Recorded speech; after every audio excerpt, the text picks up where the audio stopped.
Hello friends. तो आज की इस वीडियो में हम विलोपन विधि को सीखेंगे। विलोपन विधि क्लास 10th के लिए काफ़ी इम्पोर्टेंट होता है। इससे रिलेटेड हमें बोर्ड एग्ज़ाम में प्रश्न आते हैं। इस तरह के समीकरण दिए जाते हैं और उनमें बोला जाता है कि आप इन समीकरणों को विलोपन विधि से हल कीजिए।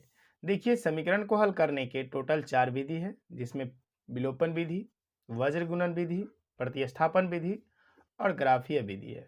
ठीक है। तो क्लास 10th में हमें 4 विधि से ये जो है समीकरण हल करने के लिए बताया जाता है, जिसमें कि हम ये उसमें से जो विलोपन विधि है वह एक महत्वपूर्ण विधि है। तो उसको आज हम लोग बहुत ही बारीकी से समझेंगे। ध्यान दीजिएगा कि सबसे पहला काम हमारा क्या होगा कि इन समीकरणों को विलोपन विधि में एक जो ये हमारा x और y में हमारा समीकरण है, इसमें 2 चर हैं। एक तो y है, x है, दूसरा y है।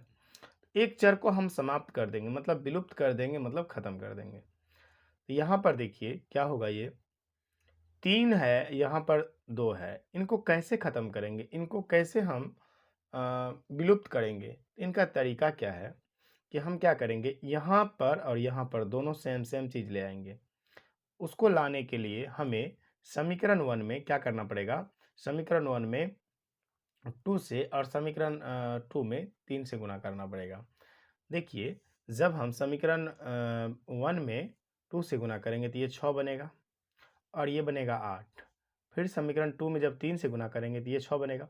मतलब ऊपर और नीचे जब सेम संख्या आ जाएगी तो हम इनको क्या कर सकते हैं, हम इनको काट सकते हैं। तो हम यहाँ पर लिखेंगे कुछ हल में, समीकरण 1 तथा समीकरण 1 में 2 से, यहाँ पर लिख देते हैं समीकरण 1 में 2 से तथा समीकरण 2 में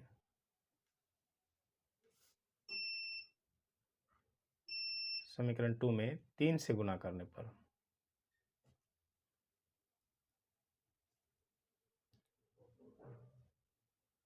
अब आप यहाँ पर आपको समझ में आएगा बिल्कुल ही आसान तरीके से। एक में हमने 2 से गुणा किया और 2 में 3 से किया।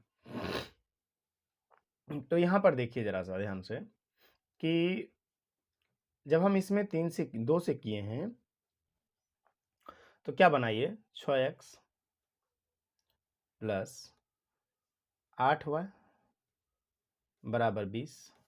ये समीकरण नंबर हमारा 3 बन गया। ठीक है। इसमें जब हम 2 से करेंगे, 3 से करेंगे तो ये बनेगा हमारा 6x। ठीक है। और ये देखिए यहाँ माइनस है, यहाँ जब 2y में हम 3 से करेंगे तो ये क्या बनेगा, 6y बराबर 2 में 3 से गुना होगा, 3 दूना 6। ये बन गया हमारा समीकरण नंबर 4। अगर नाम दे तो अच्छा है, नहीं दे तो कोई बात नहीं है। अब हम क्या काम करेंगे, इनको घटाएंगे। घटाने में क्या करते हैं फ्रेंड्स, सबसे पहले हम यहाँ पर देखते हैं कि इनका निशान और इनका निशान सेम है, तो घटा तो सकते नहीं, कटेगा तो नहीं है। तो क्या करें कि दोनों कट जाए, तो हम क्या करेंगे, इसका निशान चेंज कर देंगे। और ऐसा हम कर सकते हैं जब भी हम विलोपन विधि से समीकरण को हल करते हैं तो हम ये कोशिश करते हैं कि ऊपर नीचे सेम सेम संख्या आ जाए। उसके बाद जब भी घटाते हैं, मान लीजिए अगर आपको बोला जाए कि 15 में से 12 को घटाइए, तो आप क्या करते होंगे, 15 में से 12 को माइनस करते होंगे। ठीक ना, यही तो करते हैं ना, तो फिर 3 बचता है। उसी तरीके से हमें बोला जाएगा कि समीकरण 3 में से 4 को घटाइए। तो जब हम समीकरण 3 में से 4 को घटाएंगे, ये समीकरण हमारा 3 है, 6x प्लस 8y बराबर 20। तो इसमें से जब हम घटाएंगे किसको, 6x माइनस 6y बराबर 6 को, जब हम घटाएंगे तो क्या करेंगे, यानी कि 6 में से इसको घटाएंगे। ठीक ना, तो क्या होगा, सारा का निशान चेंज हो जाएगा। इसका ये प्लस में था तो माइनस में आ गया, और ये माइनस में था तो ये प्लस में आ जाएगा, फिर ये प्लस में था तो ये माइनस में आ जाएगा। तो ये तरीका है इनको सॉल्व करने का। या आप वैसे आपको समझ में नहीं आया तो आप डायरेक्ट समझिए कि इनको हम क्या कर सकते हैं निशान चेंज करते हैं। डायरेक्टली आप समझ लीजिए कि अगर ये प्लस है तो यहाँ माइनस देंगे, यहाँ माइनस है तो प्लस देंगे, और यहाँ प्लस है तो यहाँ माइनस देंगे। अब आप क्या कर सकते हैं, 6 में से 6 घटा सकते हैं तो क्या बचेगा, कुछ नहीं, खत्म हो गया ये। और 8 ये 6 14 बन गया, क्योंकि इस माइनस का वैल्यू अब खत्म हो चुका है, बचा क्या, प्लस। प्लस में 8 भी है और प्लस में 6 भी है, तो 14, गुना में y है तो y रखेंगे, ठीक है। उसके बाद देखिए यहाँ पर 20 में से 6 घटेगा तो यहाँ बचेगा 14। ओके, अब देखिए, अब y का वैल्यू चाहिए हमें, तो y बराबर लिखेंगे, ये 14 तो इधर रहेगा, और इस 14 को बराबर के उस साइड जब भेजेंगे तो ये कटेगा, और कट के कितना बनेगा, 1, क्योंकि 14/14 मतलब 14 में 14 से भाग देने पर 1 मिलेगा। इसका मतलब y का वैल्यू कितना आ गया, 1।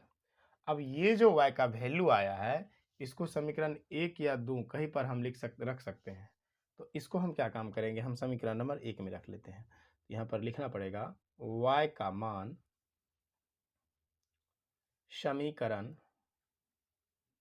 1 में रखने पर, समीकरण 1 में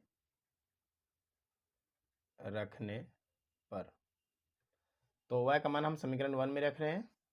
y हमारा क्या है, 1। समीकरण नंबर 1 क्या हमारा, 3x प्लस 4y बराबर 10। तो जहाँ पर y है वहाँ क्या रखेंगे, 1, तो 3x प्लस 4, y की जगह पे 1 रहेगा, बराबर में 10। तो ये हो जाएगा हमारा 3x प्लस 4 बराबर 10। अब इस 4 को उधर भेज देते हैं, तो ये होगा हमारा 3x बराबर 10 में से 4 माइनस हो जाएगा, क्योंकि इधर प्लस में है तो उधर बराबर के उस साइड जाएगा तो माइनस में, ये बन जाएगा 3x बराबर 6, 3 से कटेगा x बराबर 2, यानी कि इस समीकरण का आंसर आया y बराबर 1 और x बराबर 2। इसको हम जांच भी सकते हैं, कैसे, ध्यान दीजिए। जैसे कि हमारा समीकरण है, समीकरण हमारा क्या था कि अगर समीकरण नंबर 2 को अगर देखें तो 2x माइनस 2y बराबर 2। तो यहाँ पर देखिए, यानी कि यहाँ पर 2 रखेंगे तो 2 गुना 2 माइनस y की जगह पे 1 रखेंगे तो y गुना 1 बराबर 2। कैसे होता है सो देखिए, 2 दूना 4 माइनस 2 बराबर 2, यानी कि दोनों तरफ बराबर हो जाएगा। अब 4 में से 2 गया 2, और ये 2। इसका मतलब जो हमारा ये x और y का वैल्यू आया है, ये बिल्कुल ही राइट है, क्योंकि दोनों तरफ क्या हो, बैलेंस हो गया, समीकरण बराबर हो गया। इस तरीके से आप समीकरण को जांच भी कर सकते हैं। तो आई होप आपको विलोपन विधि अब तक समझ में आ गया होगा। अगर ये वीडियो आपको पसंद आई है तो वीडियो को लाइक करिएगा, और चैनल पर नए होंगे तो चैनल को सब्सक्राइब कर लीजिएगा। तो मिलते हैं एक नए वीडियो में, तब तक के लिए थैंक यू।